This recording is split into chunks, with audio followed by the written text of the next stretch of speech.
आपल्या पलूसमध्ये कीर्ती sales and mobile gallery घेऊन आलेत ऑफर्सचा धमाका। कोणत्याही कंपनीचा मोबाईल खरेदी करा आणि मिळवा आकर्षक गिफ्ट। शिवाय सर्व कंपन्यांचा फायनान्स व कॅशबॅक ऑफर। सर्व नामांकित कंपन्यांचे मोबाईल व ॲक्सेसरीज मिळवण्याचे एकमेव ठिकाण Kirti sales and mobile gallery, Meenakshi Chitramandir समोर, कराड तासगाव रोड, पलूस। प्रोप्रायटर कुलभूषण शीतल सावळवाडे।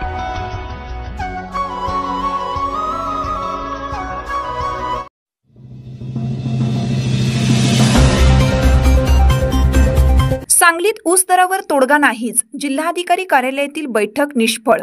कारखान्यांना 5 दिवसाची मुदत। कोल्हापूर जिल्ह्यात ज्या कारखान्यांनी 3400 पेक्षा कमी FRP आहे अशा कारखान्यांनी 3500 रुपयांनी, ज्या कारखान्यांची 3400 पेक्षा अधिक FRP अधिक 100 रुपये असे सत्र मान्य केले आहे, त्याच धर्तीवर सांगली जिल्ह्यातील साखर कारखान्यांनी मान्य करावी अशी मागणी स्वाभिमानी शेतकरी संघटनेचे नेते माजी खासदार राजू शेट्टी यांनी केली। मात्र कारखान्यांनी हा फॉर्म्युला अमान्य करत दराबाबत भूमिका जाहीर करण्यासाठी 5 दिवसांची मुदत जिल्हाधिकारी यांच्या मध्यस्थीने मागितली। त्यामुळे ऊस दराबाबत तोडगा निघाला नाही। बुधवारी दिनांक 12 नोव्हेंबरपर्यंत निर्णय कळवण्याचे आदेश जिल्हाधिकारी यांनी कारखानदारांच्या प्रतिनिधींना दिले। मात्र जोपर्यंत शेतकरी संघटनेचा प्रस्ताव मान्य होत नाही तोपर्यंत आंदोलन सुरूच राहील असा इशारा स्वाभिमानी शेतकरी संघटनेचे अध्यक्ष माजी खासदार राजू शेट्टी यांनी दिला।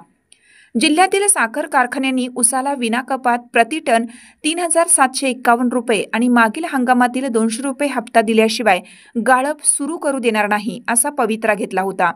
त्यामुळे ऊस दराची कोंडी फोडण्यासाठी शुक्रवारी दिनांक 7 रोजी जिल्हाधिकारी कार्यालयात जिल्हाधिकारी अशोक काकडे यांच्या अध्यक्षतेखाली बैठक झाली।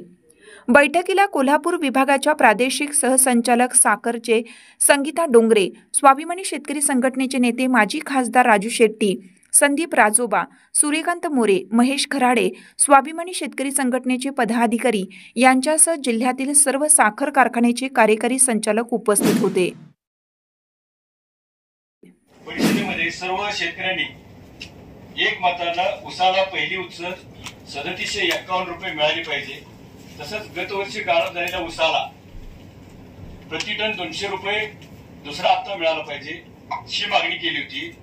आणि त्या पद्धतीनं ती देता कशी येते ती सुद्धा आम्ही त्या ठिकाणी सांगितलेलं आहे। आणि बऱ्याच कारखान्यांची जी FRP आहे ती FRP जवळपास 3500च्या पुढे जाते, त्यामुळे हा दर देणं शक्य आहे।